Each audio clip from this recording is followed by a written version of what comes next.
I've always been a self-learner. Like, if I don't know something, I'll go and find out how to do it. You have a turbo car, you put your foot down, and the power doesn't execute until seconds later. It's about how you are educating and growing your market and your audience at the same time. Hi everyone, and welcome to this episode of the podcast in partnership with Smartkas, our fantastic sponsors, Arabian Business, gosh there's so many of them now, and Najahi. More about all of these fantastic sponsors later. Now for today's guest, CEO and founder of Wealth Dragons, also the best-selling author of The Wealth Dragon Way. Think about him? Worked it out yet? He began investing in property in his early 20s. By the time he was 27, he'd achieved his goal of becoming a self-made millionaire. Does that give you any more clues? His success came despite a humble start in life. He was born to Chinese parents who ran a takeaway restaurant in the north of England. Worked it out yet? All of his achievements came as the result of endless hard work and unwavering tenacity. Today he's dedicated to showing others how they can do the same and achieve the kind of success they thought they could only ever dream of. He speaks around the globe on topics of property investment, business growth, entrepreneurship. In fact, he's even shared the stage with Bill Clinton, Sir Alan Sugar and Sir Richard Branson. Have you worked it out yet? Let's welcome onto the show a good friend of mine, okay, and a real superstar in the world of social media, Mr. John Lee. Cue the music.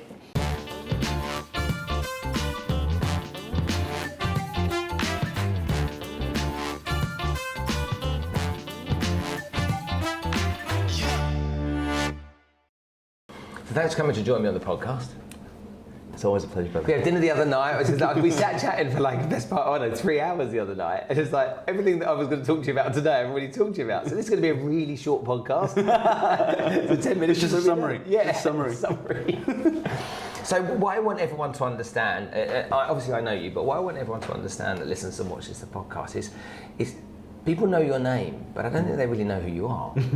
And you have a stage presence, and you're this larger than life character and full of energy, and you know, when people following you online, they can just see this really energetic, smart guy. But who is John Lee? So if you'd asked me that 15, 20 years ago, I would have said, no, I'm an investor, I'm a property investor. But as I started to go through the journey of entrepreneurship, I realized that people want to learn new things. You know, there's this phrase I always it's been embedded deep in my subconscious. It's like the more you learn, the more you earn. And so for me, I'm a student of life.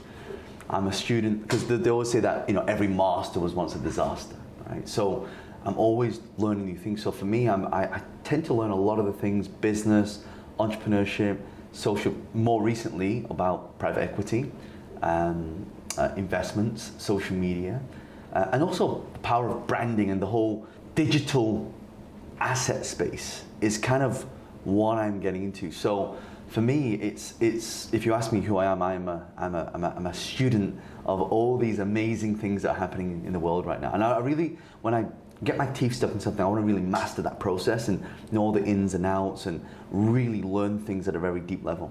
Where does that come from, though? Do you have a mum or a dad that were entrepreneurs or forever learners? Is there some influence in your life when you were really young, something that caused that for you? You know, I'll tell you a story. So my background, I used to be an animator, right? And so when all my friends were going out partying, I said to myself, I've got to do something that I think, you know, is going to be worthwhile. And one of the first films I saw was a film called Terminator 2. Familiar with that? Yeah. And the one before that was Toy Story, and I thought, you know, I really want to get into the film industry. But the film industry is it's one of these industries that there's no, I mean, at the time there was no degrees, there was nothing. It's like, how do you do it? So I remember my Uncle James, he was like kind of into this computer stuff, like, you know, 3D. In the olden days, it was really old school. And he gave me this book, and it was about that thick. And it was called Lightwave. I'm like, okay, let me look at this. And at the time, I didn't know I was dyslexic, right? So I was reading this book, and all this technical stuff. I'm like, I don't understand this stuff. Like, what is this? And so I started going through it, and then at the time, he said, look, if you want to start this stuff, you need to have a computer. You know, I thought, well, that was about an Amiga 500. Remember the Amiga 500s? I'm sure my age now. Is that actually a computer? I'm sure my age now. So he installed this piece of software, and I started using it. I started seeing how everything worked. And then he said, look, if you want a real computer, you need a Mac. So I convinced my mum to buy me a Mac. It was like a second-hand one. So every day for at least a year by myself, I was going through this thing. I was learning how to make a cube, learning how to make a triangle, learning how to create all these different 3D objects. And so that's how I got into the whole film industry. That's where I guess the learning part came into this, because when I was a kid, I was always working my mum's Chinese takeaway. And so the way Asian parents are, it's, hey, you either become a doctor, a lawyer, an accountant, or you work in a Chinese takeaway and you take over the family business. I'm like, I don't want to do any of that, right? And I was a dishwasher, so I kept washing the woks and washing the dishes, for my mum's Chinese takeaway. And I thought, I don't want to do this. I want to do something different. And then that's when I realized that you need to learn new things in order to get new results. You want to change the strategy, right? In order to get new results. And so that that's where I've always been a self-learner. Like, if I don't know something, I'll go and find out how to do it. Which is why when you ask me who is me, that's my number one value is you need to always be learning. Like, you always need to be, because growth mindset. You always got to be growing, learning new things, reading books, mentors, coaches. Because when you and I sat down, you were teaching me some stuff about this investment. I was like, wow, that's incredible. So if we didn't have that conversation, I would never know that exists. So it's always about learning new things and being the best. People always want to be the best, right? It's not about being the best. It's about being your best at what you do. I agree. So it's when you said you wanted to do something different, though, for me, working in mum and dad's Chinese takeaway, want to do something different. There's a million different directions you could have headed in, but animation was something that you were really into. And is that because you were into anime or superheroes or Marvel? Did you read comics as a kid? What was it that really pushed you in that path? I was fascinated, like when I saw Terminator 2 and I saw, the T-1000 can do this liquid metal stuff. I was like, wow, that's fascinating. Like, how can it look so real? Like, how did they do it? How did they, because back then, obviously special effects now, everything's possible, but you're looking, in the 90s, like how is that even possible? So I did a lot of research on that, and I remember buying this book, and it was called Industrial Light and Magic, right? It's a big, thick book. It's all about the company that created it, and it was expensive. I couldn't afford it, but it was like £100 for a book. And as I was going through, I started seeing like how they put they'd take the characters, they'd put mesh on them, they would start drawing on them, they would sculpt their face into the computer, they would manipulate. I just found it fascinating to create something from nothing that can entertain people when they watch it. It takes something that's unimaginable and makes it real. It's interesting though, because I've had Peng Joon and I've had Jim Quick, and there seems to be, between the three of you, there's this sort of connection with that part of the movie industry in some way. I know that Peng collects, I was at his house the other day. He's got all that stuff. Oh, you got more than that. I thought I had a lot of Marvel stuff. And so it's interesting to see how you're all interested. Okay, so you've chosen an area and you got fascinated by it. What stopped you building a career in that area? What stopped you saying to yourself, you know what, this is what I love to do, I'm going to buid a business in that area, I'm going to go and work for an organisation and build my career through the corporate ladder? Well, so I actually did all right. I went to university in Hull and got a degree in animation. It was the first, I was actually surprised myself that I actually got that. So I didn't do that well at school, academically.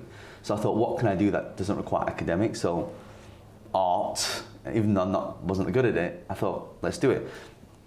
But I had a passion. I was fascinated with how it works.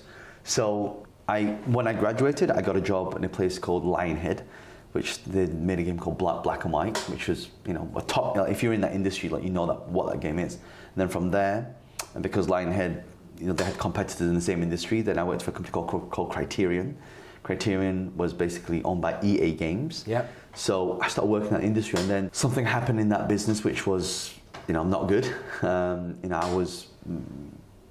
don't know if you've been in one of those jobs where it's like office politics. You get good at what you do, your boss gets a little bit narky, and then they try and push you out of the company. So it kind of got like that. And I remember my boss sitting down, and he's literally in a room like this, and he said, John, I don't think your work is up to scratch, you're not pulling your weight. And I just burst out into tears, Spencer.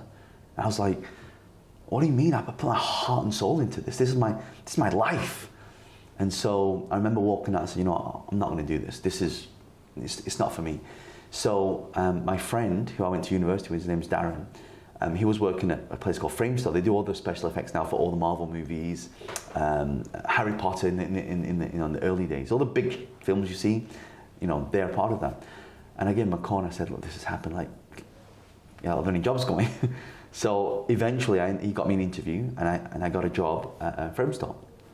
And I worked there for a number of years, and it was great. I mean, like working for one of the most prestigious companies in the world in the special effects and visual effects space. And I was like, but every day, like I would commute every day from Surrey, a place.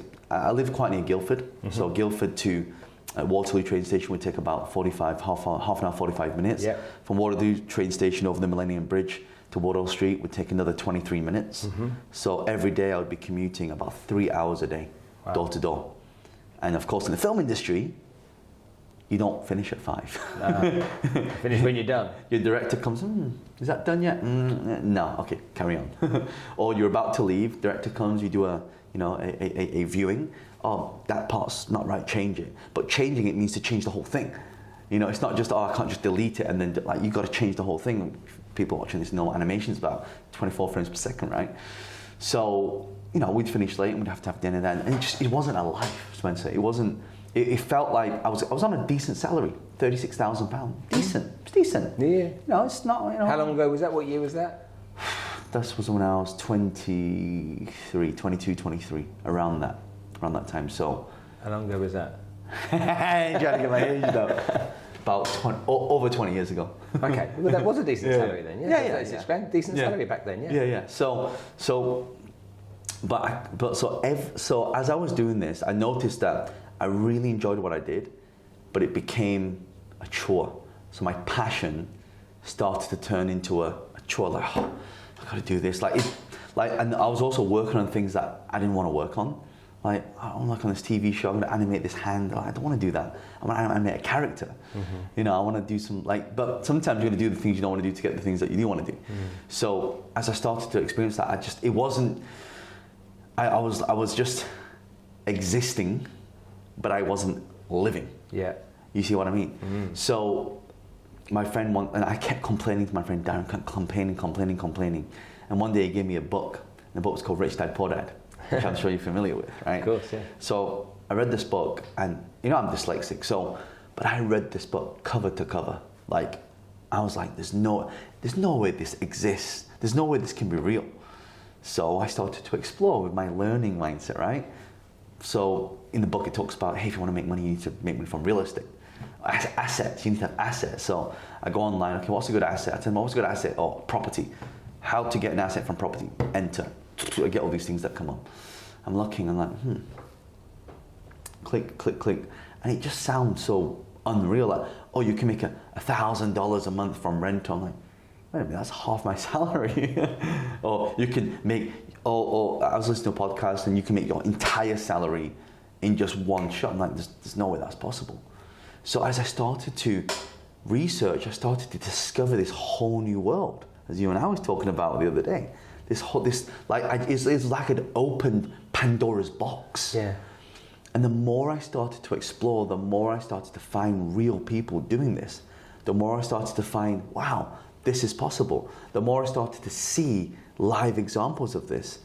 And so that's what happened in my job of what led me, because I didn't want to go through that office politics situation again. And also, even I was on 36,000, you're living in London, I couldn't afford to live in London for a start, so I had to commute every day. But, I'd get $2,000 a month, roughly. My cost would be $1,200. At the time I wasn't owning property, I was renting, I had a car, student debts and things like that. I had £800 left. The train ticket to London was $3,500 per. It's crazy. Yeah. So how could you ever save? Yeah. So I was making ends meet, even though I was on £36,000. I just made enough to get by. So that was also another reason why I thought there's got to be more to life than this, right? Because it took me. So when I graduated from university, it was 21,000, then 26,000, then 36,000. And I was working for a couple, like 2 or 3 years. Eventually, I got my dream role of character animator, right, for a film called Despero. Right, I don't know, you can watch the film, but I didn't work on that. But I got that role to become an animator, to animate that character. And I got, and interesting, because at the time I got that, but my salary was still the same, I got another job offer for a company called MPC, Moving Picture Company. They do all the, like, Gladiator, all the big films. And that was at 60,000. Wow. 60,000. I'm like, whoa. Big money. Yeah, I mean, in your mind at the time, in my mind, when you were I was 36. Like, I was like, yeah. So 36 to 60,000, and I was doing the calculations. I thought, wait a minute, that's only an extra £2,000 per month, right? It worked out because every £1,000 raise you get after tax, it's only £50 extra in your bank account. And then I didn't have enough time as it is anyway, so more responsibility, right? Longer hours. I hated working at weekends because as a kid, I'd always have to work weekends in my mum's parents' Chinese takeaway. Right? Yeah. So I never, all my friends would be partying, all the birthday parties, I'd always have to miss them because I'd be working weekends in my mum's Chinese takeaway. So to do that, I thought, no, I can't do that. I have to do something else. And that's when I made the decision. I remember the day, because every lunchtime, Darren and I would, in the building, there's like a cafeteria, so we'd sit down, and I always sit next to the phone. Because on the phone, I'd always be like doing phone calls to, any deals going, because I wanted to learn how to get into property. And he said, when are you going to like make the leap? I said, I don't know. And that day, when you leave a company, you write an email saying, oh, thank you so much, everybody, evening drinks here. And I wrote the email, and I was like, do I send this or do I not? I'm like, and bear in mind, I just finished a meeting with the person who gave me the role for lead, not lead, it was like to animate the lead character on this movie. I'm like, I was shaking. I was sweating, and just went, F it, bang, right? And I just sent it, and then 2 seconds later, ding, down.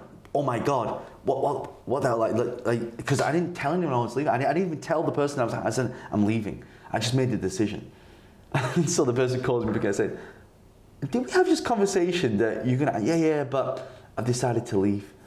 And I didn't tell them why. I just, I said, oh, this is too much. But really the reason I was leaving is because I was relying too much on a salary, right? I needed something where I could, in Chinese we call break the boat.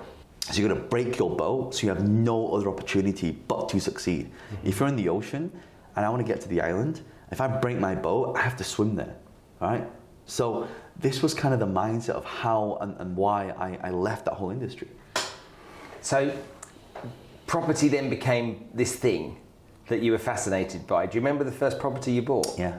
Tell me where it was, what was the deal? So Darren and I, so I was still in a job at the time. So it wasn't like a hard, like, I wanted to get so at least some sort of results first. Yeah. So it was a property in Manchester, right? And these new flats, quite into Old Trafford. And they're on the market about 125, but I was picking up. So one thing I learned by reading these books, attending courses, is that you make money when you buy, not when you sell.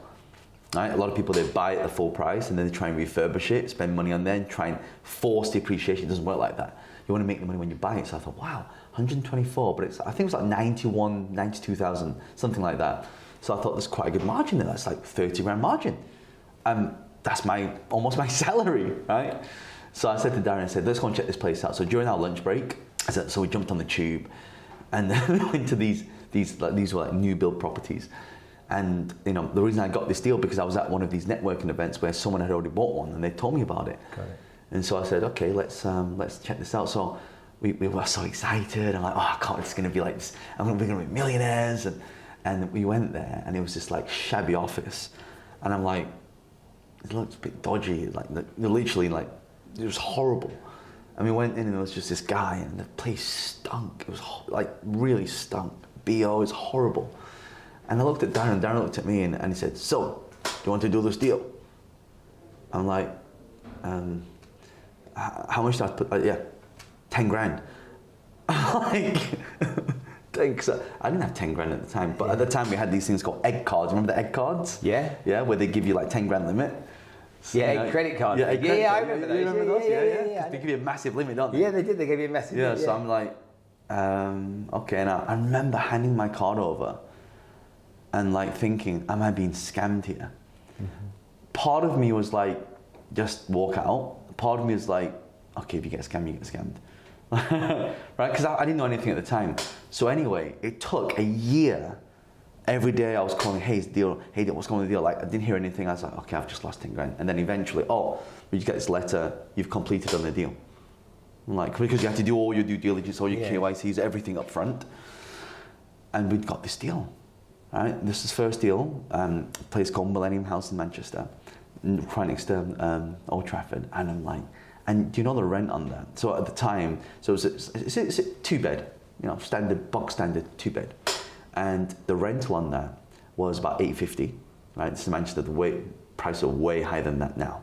Which reminds me, I should increase the rentals on that. But the mortgage on that was like £425. So I was making 400 profit minus the insurance and things like that. So it's £400. That's equivalent to a 6,000 pay rise. So I started seeing like that, and I thought, wait a minute, I buy this and I don't have to do anything.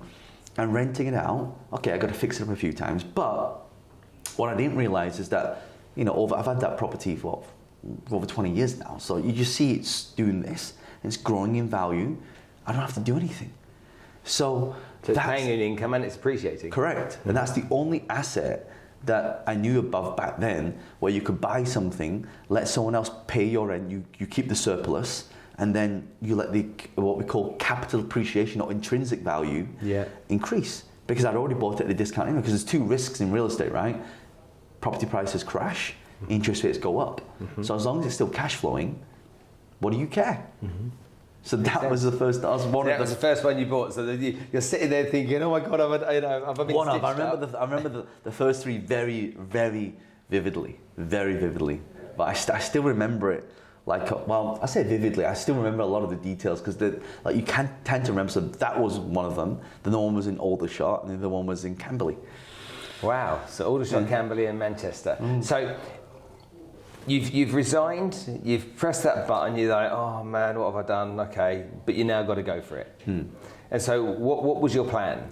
Was your plan at that moment to build a property empire? Was that in your mind? I'm going to be the buy-to-let king or stuff like that? Well, at the time I thought, if I can just make an extra, because the salary of 36,000 is about 2,300 back then. So I thought, if I can just make an extra 2,000 to 3,000 a month, because I thought that's making me 400. I just need another 3 or 4, and then I don't have to work anymore. But it's interesting because when you become financially free, you're like, well, what do I do with my time now? Yeah. Right? Well, what are you twiddling your fingers? Like, now what? So the plan was actually to just get a few properties, rent it out, and just never work. Never work, which is quite ironic now because I work harder than ever than I did back then in a job. So yes, I can understand the mindset of that though, because when that's your ambition, isn't it, to become financially independent? But when you get there, it's like, now what do I do with myself? Yeah. So did you go through a period of thinking, what on earth am I going to do, or did it come pretty quickly to you? I was finding my feet because everyone around me didn't understand what I was doing. It's like, why are you not working? I thought, I'm doing this property thing. Like, how does that work? Like, how are you going to have the money to buy this property? Like, have you got? I said, I don't have any money either. He said, well, how are you going to buy this property? So then I started to figure out, this is where education comes in. This is where, that whole learning mindset, when I was, in my teenage years, learning about these computers, learning about the 3D. And I always analyze things and I kind of break it apart. Yeah. And I see how it's been constructed. So when I looked at the pieces of real estate, it's actually quite simple. Find the deal, finance the deal, and rent it out. That's it. That's all you have to do. Right? So my first methodology was, okay, let's get the first part sorted first. So I would go out to networking events, I would attend all these, and it's interesting because one of these networking events I went to, I saw one of my friends bow there. He was another animator. I was like, what are you doing here? So, I want to buy property. I said, have you got a lot of money? No, but this guy says you can buy property without using any money. And so we started speaking, talking about this. So anyway, he ends up building a portfolio, and we ended up becoming really good friends after that. So the key here is for me to go out and find these deals. That's the thing, because one of my teachers said to me, said, John, don't worry about the money. I said, what do you mean? I said, what if I find this deal and then I can't finance it? He says, well, if you find a deal, the money will find you. Isn't that amazing? Profound, isn't it? Right? When you find the deal, the money will find you. And I never really understood what that meant until the second deal, older shop. To cut a long story short, right? Because I could talk about this for a long time, the intricacies of what happened. But to cut a long story short, I was sat in one of these seminars, and I sat next to a lady called Julia, and I heard this guy talking about, oh, you can find deals BMV. I said, what does that mean? He said, below market value. And I kept thinking to myself, why would anyone on earth give you a £50,000 discount off the property? I didn't believe it. Yep. I did not believe it. And she said, well, there's a number of reasons. You know, people get divorced, people, you know, they get inherited property, they just want money quick, or maybe they become an accidental landlord and they don't want that responsibility. So I said, okay, well, I shook hands with that. Let's do a deal. When you get a deal, give it to me. When I get a deal, I give it to you. And so 2 weeks later, I get a phone call from Julia. Hey, we got a deal at an older shop. An older shop, at the time, you're like, well, really snobby. Oh, we don't buy a property there. And then what I learned was that it's not about the area, it's about the deal. So I thought, okay, let's check it out. So we went there. I'm telling you, Spencer, it was horrible. It was like you wouldn't let your dog live in this property. It was disgusting. It was like the dog would urinate in the like corners of the room. It stunk of you know what. Yeah. And like the stairs would have no banisters. There was like water dripping down the side of the wall with like, you know, the electrics next to the it was horrible. And I said, this is worth 180. There's no way. So we did the research because I got taught how do you find out the true value of a property. So I learned that. There's a website you can go online and you can do comparisons, you do your due diligence. And I found out actually this property in its current condition was about 140. At the peak condition about 182, 185. So we made an offer. One lesson I was taught in these courses and these books and all these negotiation things I read is, and you know this because you know you're amazing at sales, right? Is ask anyway. The worst they can say is no. Mm-hmm. So I thought, I'm just going to put an offer in. So my business partner and I, we sat in the car, and I'll never forget this. We're speaking to the person, oh, we've just viewed the property. We start talking, she's on speakerphone. And she says, well, so how much are you going to offer me for the property? I said, I looked at my business partner, looked at me and said, I don't know, 85? The phone went quiet. The silence sounded, it felt like a lifetime. And then she just went, okay. I looked at my business like that. And then we were like, yeah. But then we had another problem. We don't have £85,000, right? Right? So we learned from, if you find the deal, the money will find you. So we started going to these networking events. So they say that your network is your net worth. Yep. You hang around people who have money, then you'll get the money. Yep. Right? You go to where the money is, and you know you and I were talking about this the other day. Yeah. So okay, let's find a place where all the property investors hang out. So we found them, and it was like, hey, you got 85,000, you got 85,000, you got 85,000. Everyone was saying no. And what I realized is not they didn't have the money, it's because we were pitching it wrong. Because I had another mentor, and this is another story, a side story on this.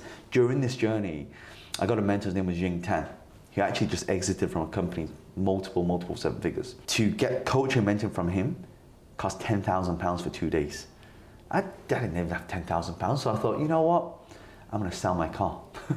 So I remember sitting there in my kitchen and just looking, how am I going to get this money? I just saw the HUD of the car, it's convertible. I said, I'm going to sell my car. And I sold it for 15 grand. And I gave him 10,000 of it for 2 days. And one of the lessons he taught me was, it's not what you say, it's how you say it. And he taught me this concept, and I'll never forget. This has like been probably one of the most valuable lessons of my entire career, is WIFT, WIFT. What's in it for them?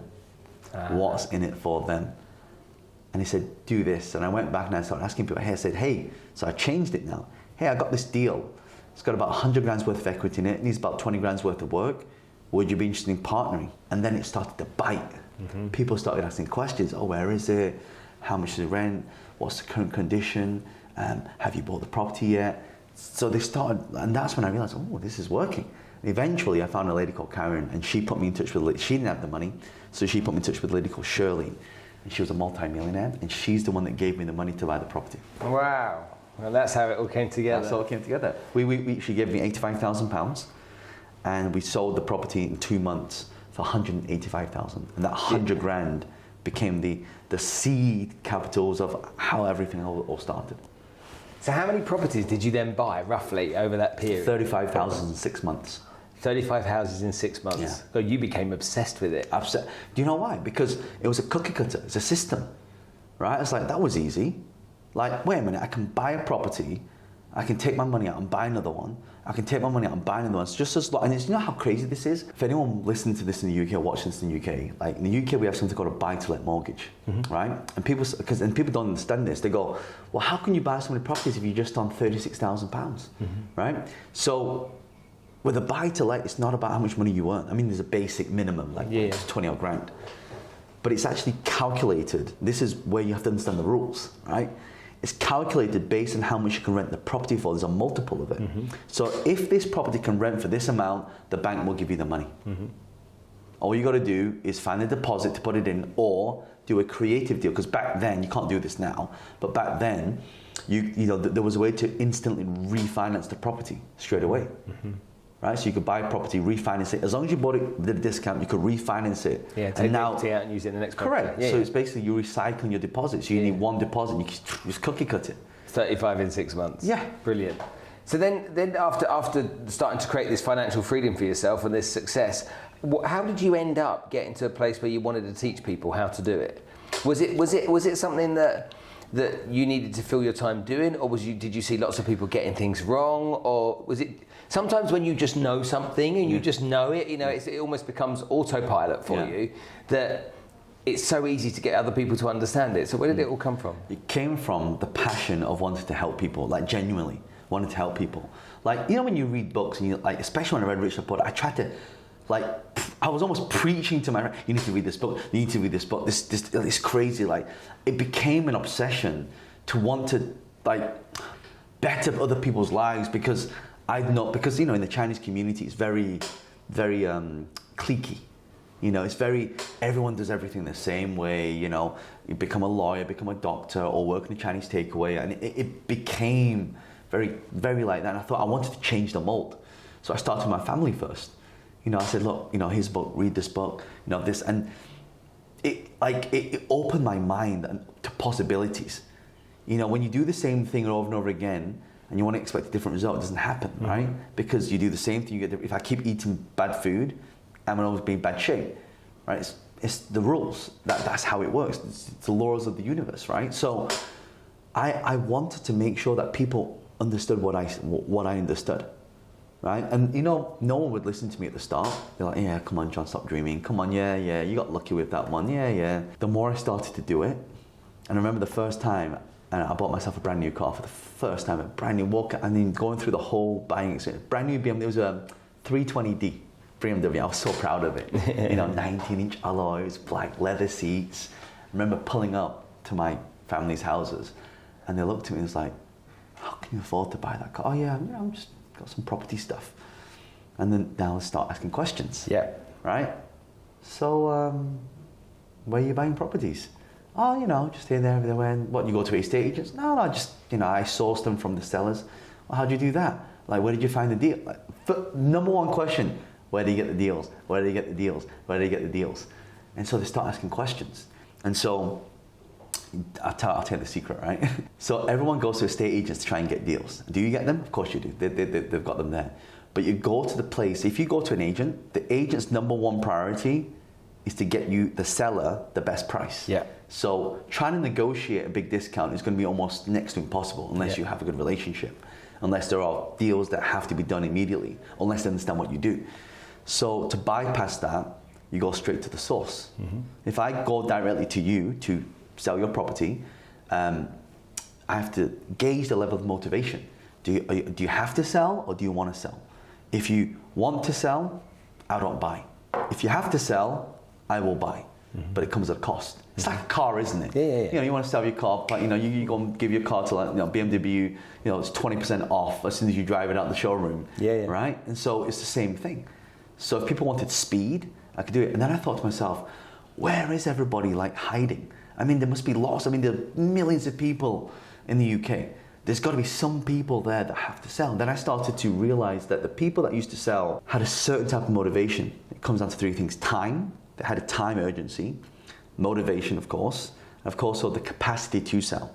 So that house that I purchased, you thought, John, you got such a big discount. Are you not just taking advantage? No, because she had no mortgage on the property. So for her, getting 85 grand out, bang, was a good deal. She wanted the cash, yeah. But she'd already made her money on it, right? So she makes the money, I come along, I make the money, and the person's bought from me now, he's now made the money. You see, so you got to, so I started to understand win-wins. And so as that started happening, Spencer, I realized more and more people keep asking me these questions every time. Like the more my lifestyle started to grow, the more I could finally afford to buy a house, my own house. People come to my house and go, this is a 4-bedroom detached property. How are you affording to buy it? Because all my friends are renting. And I just said, I'm just doing this property thing.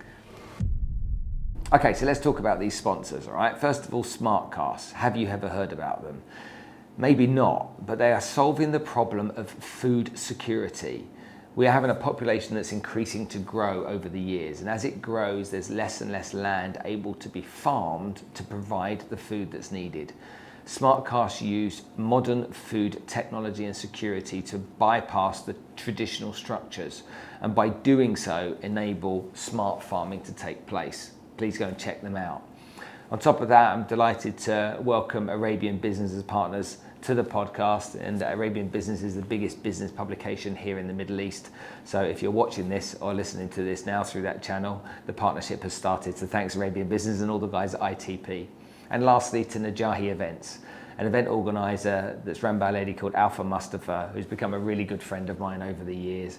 She brings hugely talented motivational speakers into the Middle East to inspire, educate, and teach us all really how we can be better at living our lives and building our businesses. So go check each one of those out. I'd really appreciate it. So fast forward now with me and take me to a place where you decided to start teaching people how to do this. Did you create a course? Did you get a bunch of people in a room above a pub and say, this is what I'm doing, if you want me to help you, I'll charge you a fee? What No. So the way it started is because now eventually when the more I started doing it, the more people get asking me. I thought, okay, you know what? I'm just gonna this concept, right? Work smart, not hard. So I wrote all the questions that people, the top 50 questions that people ask me. How do you find the deals? How do you negotiate the deals? How do you finance the deals? How do you find investors? And all the questions. So now when people would come to me, because I'd be getting phone calls at night, like people like sharing my numbers and things like that. And then I'd be spending more time speaking to them than actually working on my business. So you know what? I'll just give you a report. Like just read this, right? Just read it, all right? Because it's got all the information in there. So it saved me a lot of time. And then one day I get a phone call from a guy called Steve Foley. He said, hey, John, a friend of mine's just passed me this guide that you've written. And I was wondering, you're in Manchester, we're in Manchester. We've got like a little property meet. Like you want to come along and do a little talk there? I said, no, I don't speak. I mean, I'm public. I've got public stage fright, right? Public speaking. I've never done that before. And so he said, no, just come along and just bring your report and just read it and just share what you've. Okay, it's just down the road. So I drive there and it's like this massive hall, right, with like 50 chairs out, but there's like 6 people there. And I'm like, this is weird. So I just took out my report and I just started reading. And at the end of it, people, thank you for that. That was really, really good. One of those guys taught another guy, one of these organizers down in Berkshire. And so invites me there. He says, hey, you spoke at Steve's event. Would you want to come speak at my event? Yeah, go on. So the other one was pretty easy. So Spencer, I drive there, the car park is full. And like, there must be a wedding on here or something. So I go into reception and I say, my name is John Lee, I'm a guest speaker for tonight. Could you tell me where it is? Oh, yeah, it's just through there. So what, like where the wedding is? No, that's the event.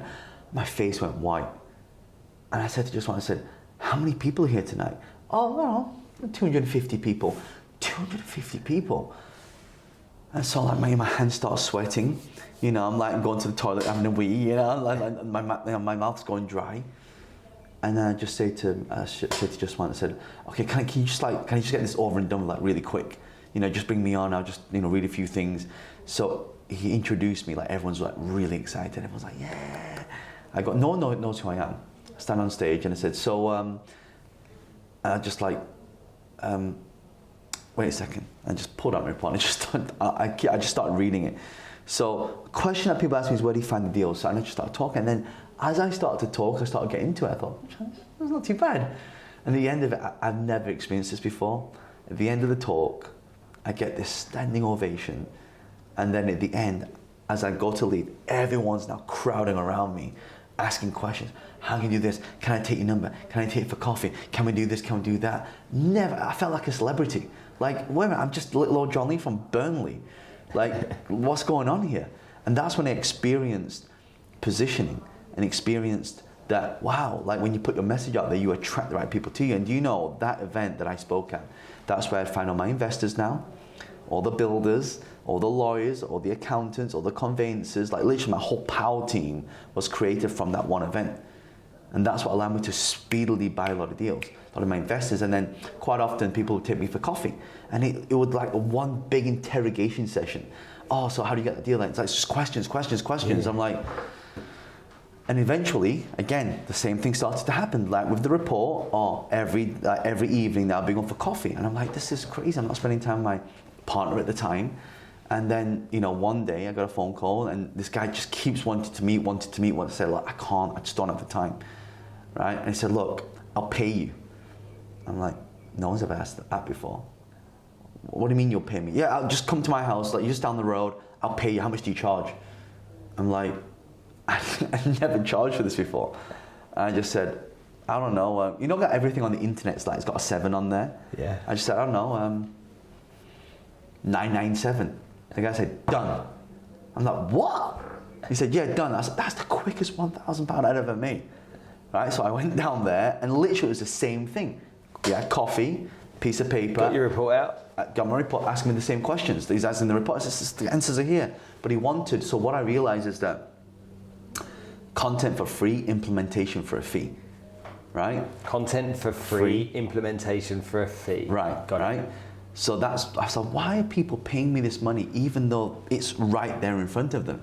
Because people learn differently. Some people learn by seeing, some people learn by doing, some people learn by seeing and working with each other. So this person was more kinesthetic. They wanted to say, okay, what does that mean? So he wanted to ask me questions. Yeah. And so I thought, this is pretty good. And I went home that day and I was like, and I was calculating £1,000 for one day of my time and my property that would take me a long time to produce. Thought, okay, this is okay cash flow, right? So as time started to go by, same thing happens. People call me, trying to get hold of me. I was like, because I didn't think any of it at the time. So I was like, you know what? I'm just gonna not do this. And again, I'll pay you for this. It's interesting because when you don't want to do things, people want to pay you. It's very strange, isn't it? So when you don't want to do it, then again, £1,000. I thought, and then people kept paying me. In that year, we had over, I think, 62, 65 people, something like that, pay me £1,000 for what, I spent like 62, 65 days of that just meeting people in the evening, 3-4 hours, half a day, explaining the exact same thing that's in that little report. And that's how it all kind of started. Wow. So how many followers have you got on social media now? What, 5 million is it? Oh, what's the numbers across it all? 6 million. 6 million followers across social media. So when did you connect how important social media would be to building a business? What year did that happen? When the penny dropped, or just go through that process for me, because I think a lot of people are intimidated by that kind of thing. When did it happen to you? So my first actual social media platform was YouTube. 2006. So if you go back, you'll probably see my first ever video. It's so newbie. Literally, I just put a camera up, bad sound, no lighting. I was literally holding a piece of paper. And that video was literally me just holding the thing, talking about this little report. And someone said to me, it's like, John, you're saying the same thing over and over again. Because when I would send people the report, I said, have you read it yet? Oh, no, I haven't read it yet. Have you read it? No, I haven't read it yet. So someone told me about this thing. Hey, you can film a video on your in the olden days you've got this little tapes that you can put in and you can film. Well, it wasn't the VHS. It was the little ones. I forget what they called digi things. Yeah. And he said you can just film it and you can just put it online. And there's this thing called YouTube. I said, what is it? It's like a search engine for videos. I said, great. That means everything that I say to people, I can just basically record it. Because I'm always thinking about how can I save time? Yeah. How can I systemize? How can I work smarter, not harder? So I would say, okay, I would film the video. So now I'll say, hey, you ask me a question now, I don't only just send you the report, there's a video there as well. So people would watch the video and then they would see the report. So as that started to happen, right, I started putting more videos up there, more videos. Like, maybe once a month I would film something and I would put it up there. And before long, and it didn't even have that many views, like, maybe 500 views, 1,000 views. But back then, in my industry, there wasn't many people around. So I would start walking around and say, oh, I just saw your YouTube video. Oh, I found, because what I didn't realize was that YouTube starting to turn into a search engine. Like Google is a search engine, right? So Google now owns YouTube. So it's now become the second biggest search engine in the world. And I didn't realize that at the time. So I started putting videos up there, and probably for about 2 or 3 years, just not really getting anywhere. Just, I put videos there. People, I got a bit of recognition in my industry, but not like now when I walk like in Dubai and I get stopped for pictures, And so as I started doing that, I realized that people actually go online to watch videos, because I thought no people watch TV. So then what happened? So I had a Facebook page, because Facebook was also out at that time as well. And my business partner sends me a message and said, we've got this company in Singapore. They've just watched one of your YouTube videos and they'd like you to fly out to talk about a book deal. I'm like, what? I couldn't believe it. I'm like, I'm not an author. Like, I'm dyslexic. I can't write a book. So I had all these like limiting beliefs in my head. So look, they're going to pay for your flight anyway. Just go out, have some nice food. And if you don't like it, just come back.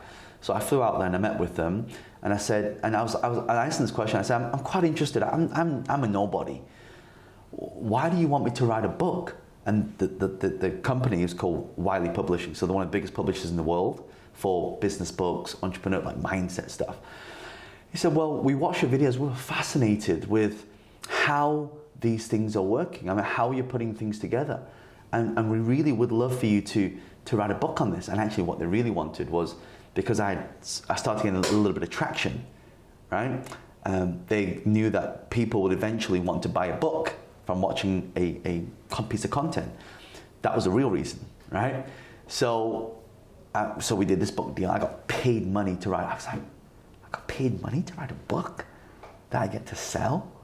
It was incredible. And so this is what happened. What was the book called? Wealth Dragon Way.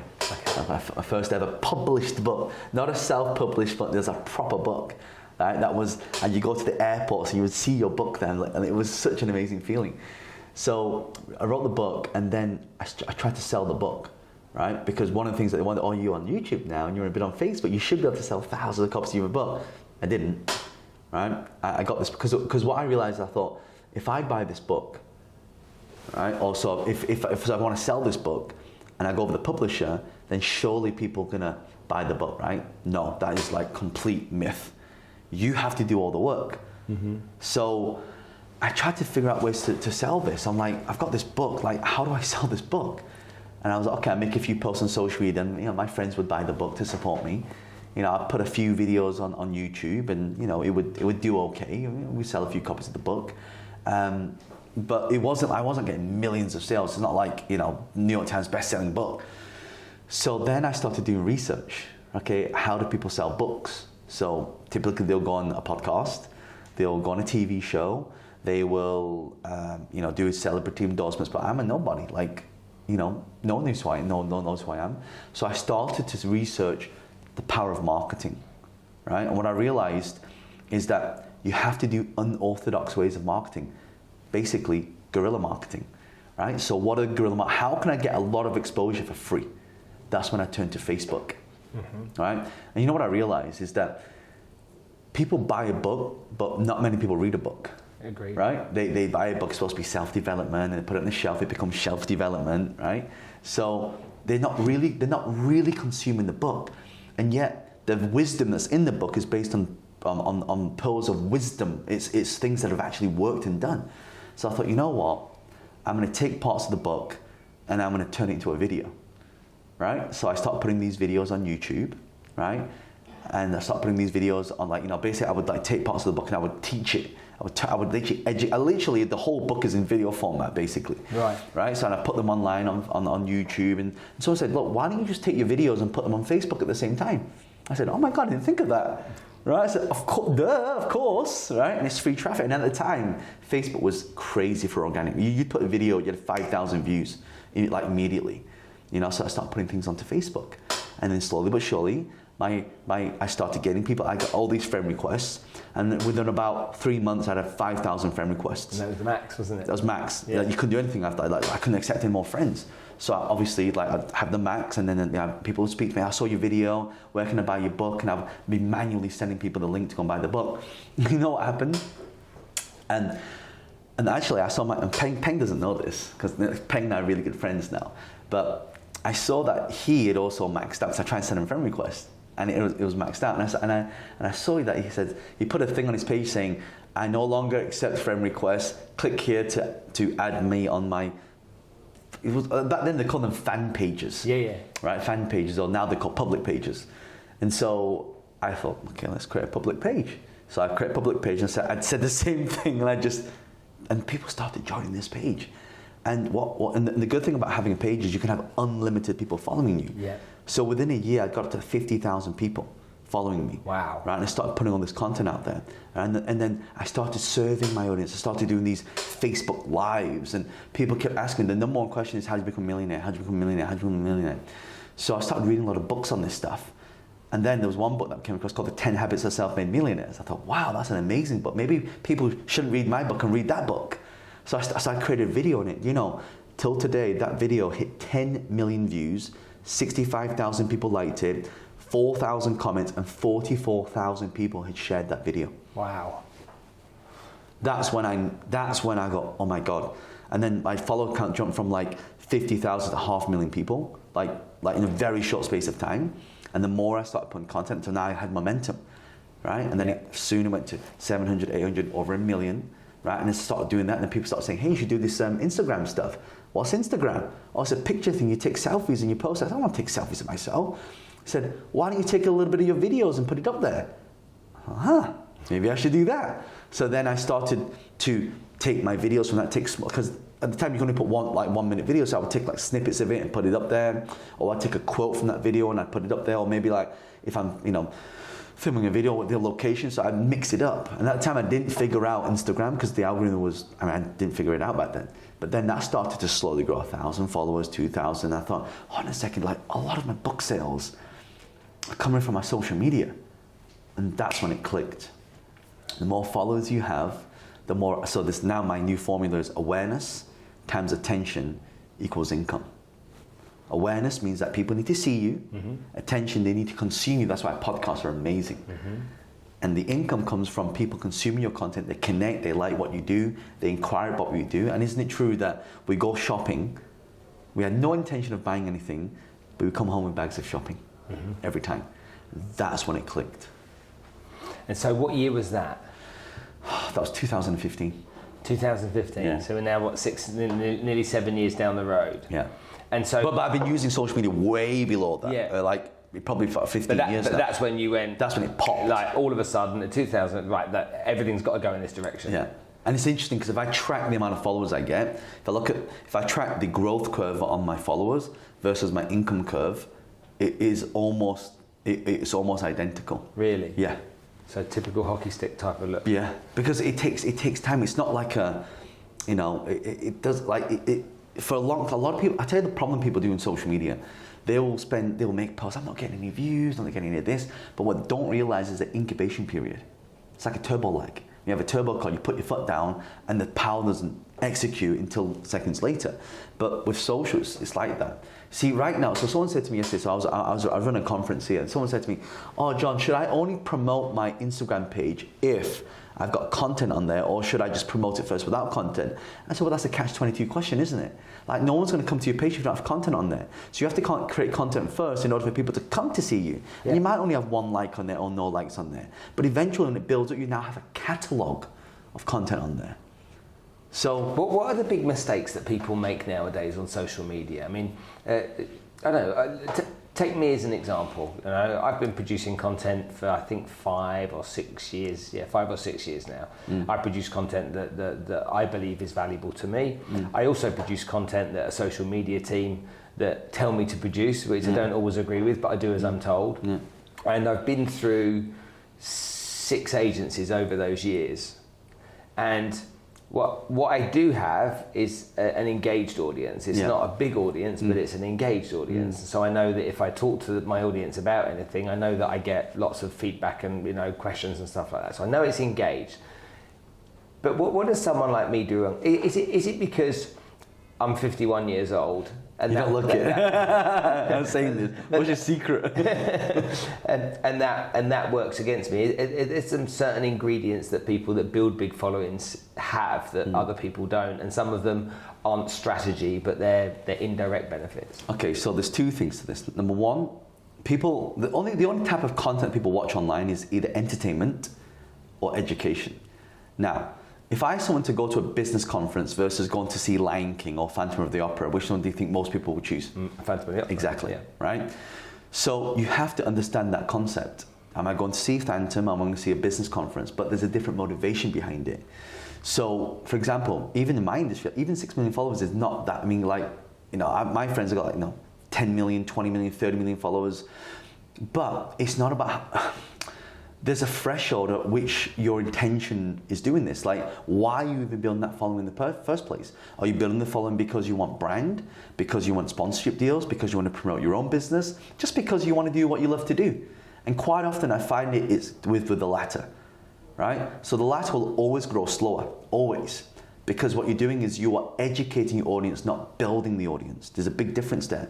Attention. So for example, I have a lot of friends who have millions of followers, and they can't even sell 10 t-shirts. Really? Yeah. And they're real followers? You'd be shocked, right? So a friend of mine was telling me she was working for one of these big agencies, and if I name the ones, you'll know which they are, that they're huge. And she'd be the one working with these agencies, paying do these, what we call influencer deals, right? So they pay their money, they make a post. And they say, John, when we track, these people like 500,000, they can't even make one sale. Do you know why? Because the audience is not following them for that thing they're selling, right? So let's take your channel, for example. People follow you. You can have CEOs watching the channel, business owners, entrepreneurs, investors. That's why the things that you were telling me before, that's why you're starting now to get the results that you're getting because of your podcast, because of your social. It doesn't have to be big. It only takes one person to come along and say, hey, here's a big investment for that. Or hey, here's a keynote fee for this. Doesn't take much. Like one of that makes a massive difference. So that's when I started to realize it's not about how many followers you get. It's about how you are educating and growing your market and your audience at the same time. That's why one thing I'd always ask people to do is always do Instagram lives. Like a little hack you can do with that now is that when you go live on Instagram, you actually make a post, right, whilst you're going live, because you get one notification sent out when you go live. But if you make a post simultaneously while you're live, and it says I'm live, they can now click on your face and go straight into your live. So you get double the amount of audience that come in, right? Okay. So when you're live, you can also answer questions. So at least once a week, there should be an Instagram live. Like a Q&A? Not just Q&A, like... Just bring some value in some way. Values, add value. And the good thing about that is you can record it, download it, and you put that into a membership area. Right, so now people can pay for the recordings, and now with Instagram you have subscriptions, so people can now pay to money every single month, like $1 to $99 to watch your Instagram live. So now creators now create income from doing that. So that's why, you've got different types of people online. Like for us, we're entrepreneurs, we're educators, but you also have the lifestyle bloggers, the travel bloggers. Take nice pictures of themselves or take nice pictures of locations, and that's fine. But that business model is more of a sponsorship model. My wife's personal trainer, looks $1 million, on social media, like literally $1 million. And she was talking to me about the engagement that she has. And so I asked her, do you know who's following you? Do you know between men and women who's following you? She goes, yeah, it's 80% men, And I'm like, well, okay, fair enough, it is. I'm like, why do you think if 80% of your followers, and she had about 300,000, 80% of your followers are men, why are you trying to sell suntan lotion, body lotion, face creams, and swimwear? What do you think you should be selling them? And she's like, well, I don't know. I said, I'd start with Viagra. And the reason I said that is that if the audience is men, try and sell something that the men would want to buy. Well, it's interesting because there are lots of apps now that allow people to do the same thing on Instagram, but on another, I won't name the app, but literally, if she's posting pictures and doing all that stuff, and then this new thing that's come out, you can put the same pictures, the exact same pictures that you post on Instagram in another app, and now you get paid a subscription for it. It's Crazy. Insane. And you know what people are doing? They're getting like thousands of people paying money just to look at their pictures. You mean OnlyFans? Correct. Okay, you wouldn't talk about that. So OnlyFans, but it's not just for that now. It's started to evolve into other things. So is there people on OnlyFans that are making money out of stuff that isn't sexual? Yes, of course. Yeah, okay. Absolutely. Give me an example. So celebrities answering questions. Okay. Right? So, hey, I can, if your celebrity comes on, like it's very hard to get a celebrity to answer questions, isn't it? Right? But if a celebrity comes on and let's say I can ask this A-list celebrity a question about their personal life, or this A-list celebrity a question about how they work out, or this A-list celebrity, let's say they're an actor and I'm an aspiring actor or an actress, and I say, hey, how did you get into the industry? Yeah. They're doing that now. You've probably heard of another app, which, again, I don't want to name. It's fine. Cameo, yes. Right. Same thing, right? I know Cameo. So people pay 50 quid or 150 to quid. Say hello. Yeah, happy birthday. Right? Correct. So you're starting to see this evolution of things that where creators now and people who are passionate about what they do can now be monetized. Tell me, you said this at dinner the other night. Tell me, for the benefit of the audience, what the difference between following and community is. Okay. That really kind of resonated with me as you said it. Yeah. So followers are just followers, right? Followers follow you for free, right? So they like what you do. It's kind of like, I'm interested. Yeah, you've got something important to say. Community is like I call these hardcore fans. There's this concept called 1,000 true fans, right? You only really need 1,000 true fans to, create a 7-figure company, right? That's really all you need, right? But a lot of people can't create it. For example, you and I was talking about this the other day. You've got people who can, for example, let's say you got someone who's got millions of followers, right? If you say to them, I'm going to be in this location at this time, watch how many people show up, right? And then you've got someone else who's got less following and say, I'm going to be in this location at this time, come and meet me, see how many people show up. And you'll see how qualified your community is. So you start to see an evolution of people who are free followers versus now paid followers, which is why people like Facebook have created supporter platforms, so people have to pay money to follow you now. So when people pay, they pay attention. When they pay attention. So community now is where the industry started to move into now, especially with the likes of NFTs. You want to have a strong NFT drop, you need a community. You can't do it without a community. Very hard to do without a community. Alex, the other day, he's rented an NFT drop, his first one, and he earned $900,000 in 30 minutes. All about the community. All about the community. All about because look, the community follow you, they trust you, they like you, they know what you stand for, and they'll just buy it because they want to support you. Right? They'll buy it because you've added so much value to their lives. And when you consider the size of your audience and the impact you've had on so many people, that means it's almost like you can't fail. Because even a small percentage of them that become part of, from 6 million, even if it was 600,000 or 60,000, it's still a huge amount of people that are paying for you. Yeah. Well, not all 6 million pay. But if 60,000 might, or 600,000 might, that's still 1% or 10%. You can create, for example, just one of the business I started, and I told you about this, that's already created 14,000 customers from one social media platform that was zero marketing spend, and that's recurring. So, this is possible if you add enough value, if you spend enough time. What? Okay, so when lockdown happened a couple of years ago, all right, this thing called Clubhouse started. Yeah. And I was here in Dubai, and so a lot of the people in Clubhouse, it was kind of like lunchtime-ish for me, when people were coming, because it was like 8 or 9 o'clock in the morning, you'd get them. And I was like, I've got to get on this Clubhouse thing, people are talking about it, and so I joined this Clubhouse thing. Had to have a VPN here to be able to do it, because you couldn't have it wasn't loud, all this kind of nonsense. And you were on there every single time I went on. Now, I didn't stay on all of those platforms for very long. You know, I might be 30 minutes at a time and whatnot. But every single time you were there, and I don't think people understand the amount of work and dedication that goes in for you when you build these platforms out. It's not like you're robbing from one platform and putting to another. You're putting in the legwork in, you know, you're putting the time in over and over and over again. For me, okay, I think, where does he get that from? Where does he get the energy to keep going? But obviously you can see the outcome. Yeah. And so you know that the effort that you're putting in is worth it. I think a lot of people can't. So it's like, okay, I'm going to go onto Clubhouse for 6 hours a day and I'm going to build this room and whatnot. What's it going to lead to? Good examples of that, okay, are actually the Winners Club. Okay, they've got a beautiful studio in East London. Okay, you go in there, it's lovely, it's all set up nice. You know, there's about 200 people on every time they're on in the morning. The guys work hard and do a good job, but they haven't, from what I've seen, they haven't yet mastered how to monetize that. And they're, you know, a couple of years into doing that every single morning. Most people don't know how to monetize stuff. Most people don't understand how they can get to that point. Tell me about perseverance.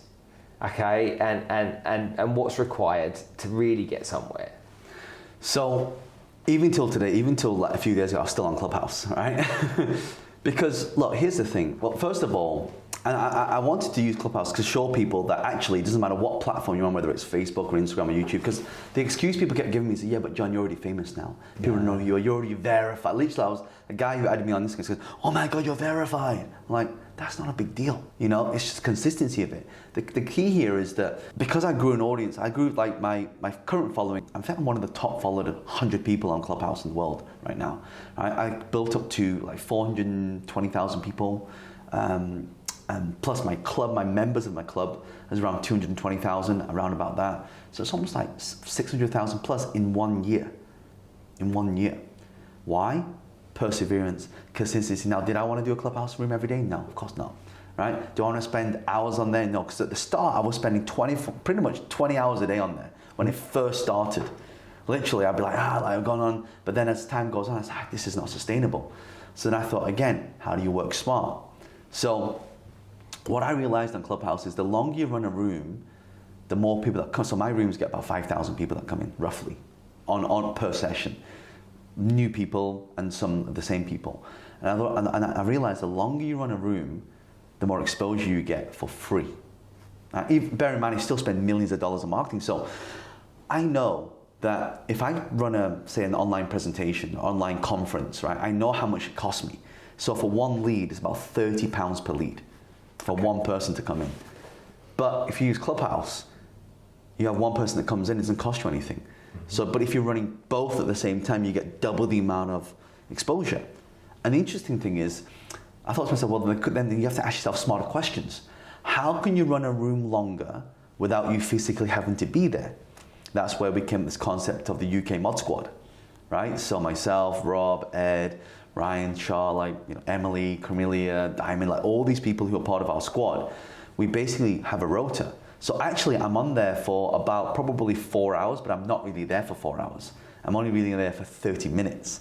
Everyone's got 30 minutes in a day, right? So work smart. So I say, okay, Ed, I'm gonna go live at this time. Okay, so then I go on and, you know, I do my talk, and at the end of it, I say, hey, if you wanna learn more, I put a link to the top, you can click on that, and if you like what I have to say, you can join me at the next level. That's it, really.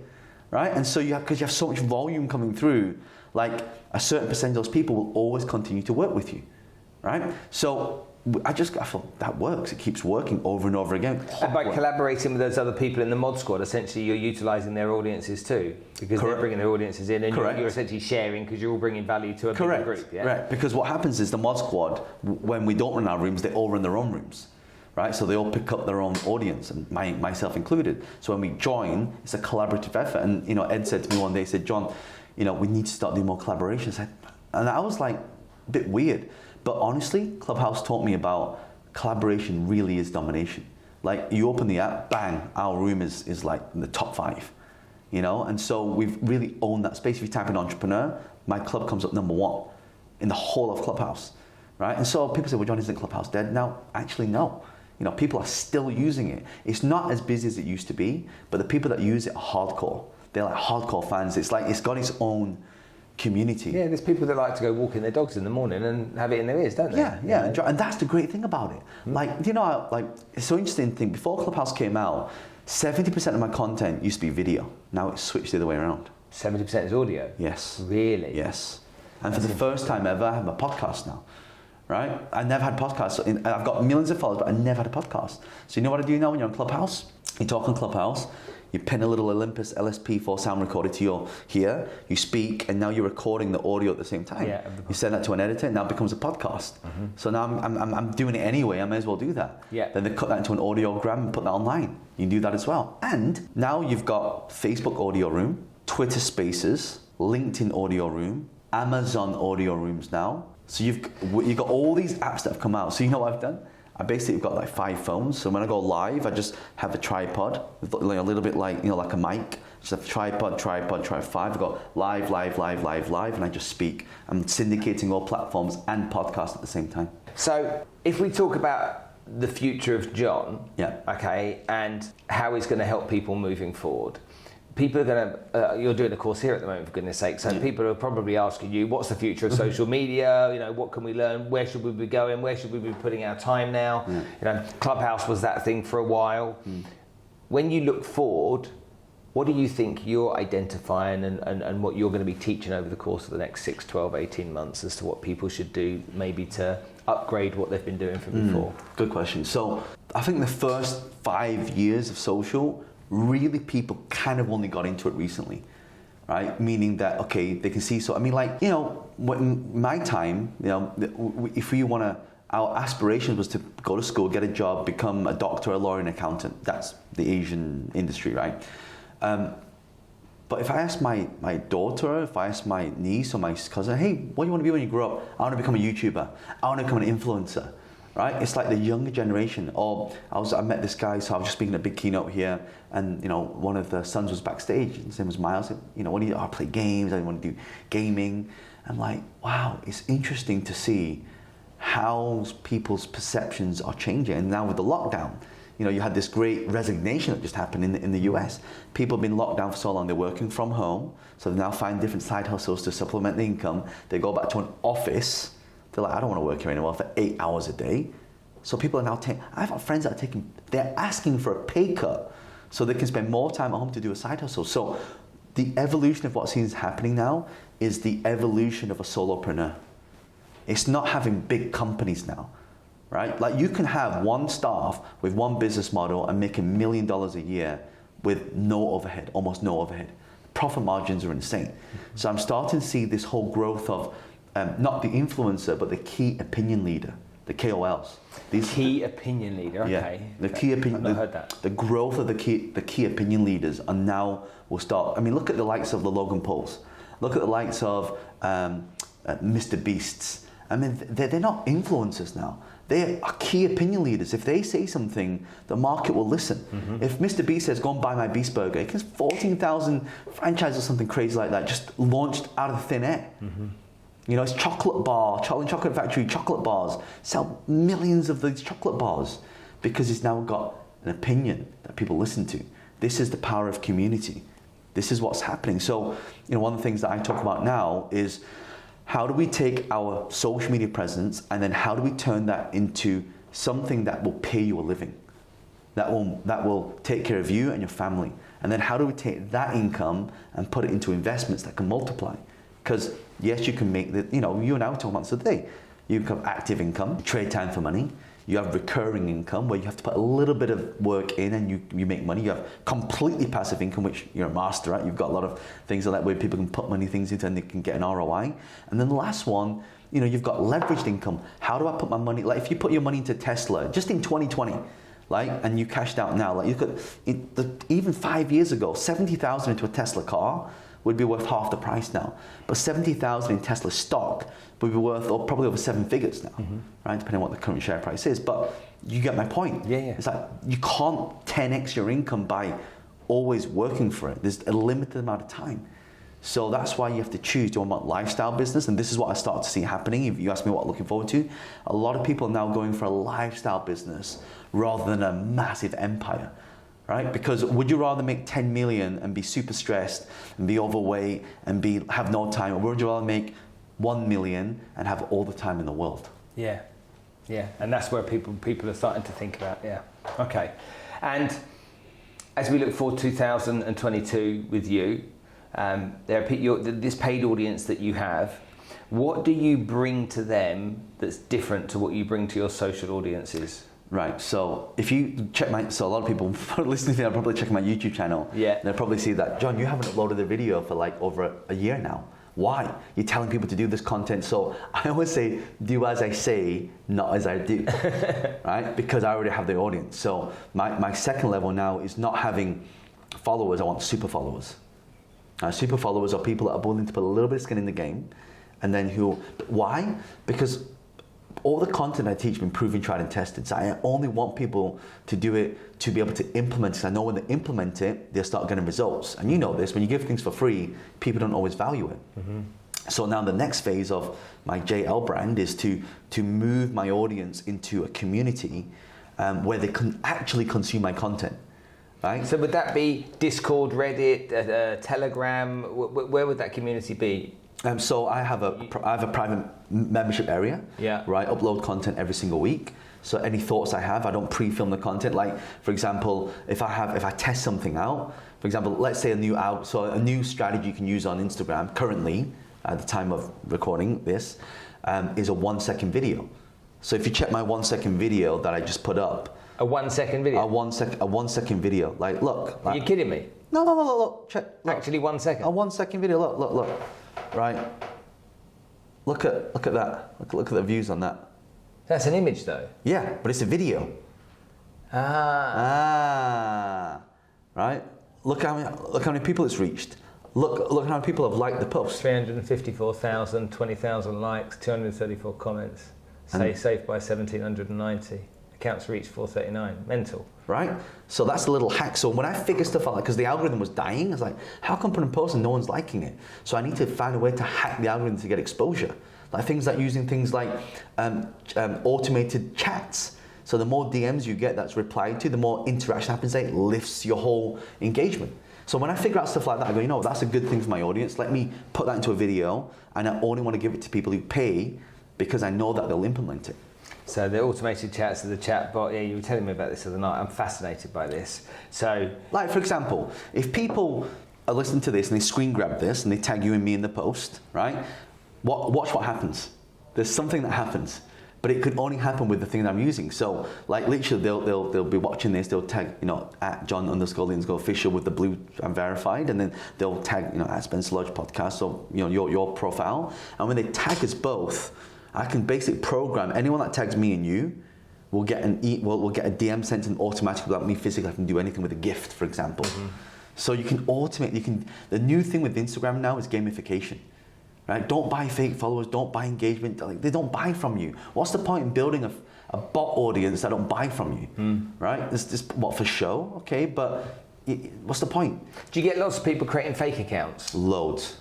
Okay, so I get a lot of that, right? And they go out to my audience. They connect with my audience and try and sell them stuff. Okay, so use that, collect all that, send it to Facebook, and you'll get verified. I am Facebook verified. Okay. On Instagram, I'm not. Right. I send it to Instagram. It doesn't seem to work. Okay. But I'm getting a new one of those twice a week. Yeah.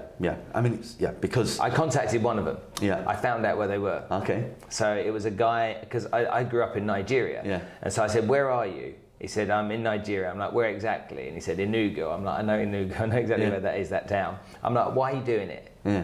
He's like, I don't eat. I've got nothing to eat. Yeah. This is a way for me to try and make a living. Right. So please forgive me, but I'm not going to stop.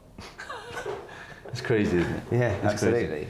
It's crazy. But if they put that much effort into actually educating themselves, it blows my mind. Like, why don't people just put the same amount of effort? Like, the trolls. There's a lot of trolls out there. If you spend the same amount of effort and energy on yourself to do something better and great, like, you'd be so much further in life.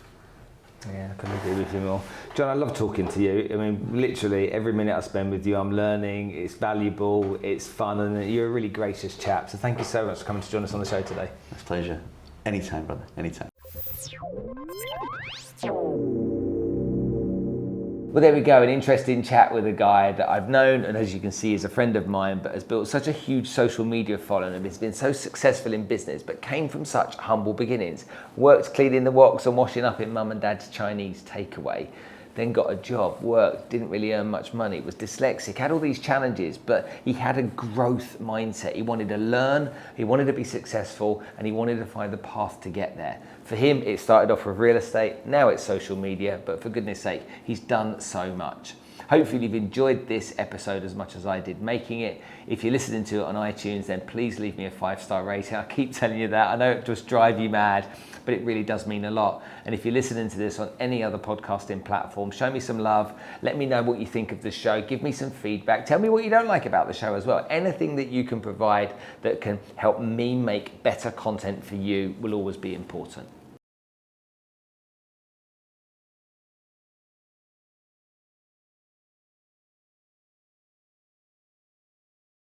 Maybe today we saw a side of John that we haven't seen before. Maybe we learned a bit more about John and his life that we haven't heard before. And maybe it could give you inspiration that, you know what, you could achieve all the same results that he did. You could get all of the same success that he did. All he did was learn, studied, had a growth mindset, and decided that he was going to learn as much as he could and then apply his learnings. Now that's something all of us can do.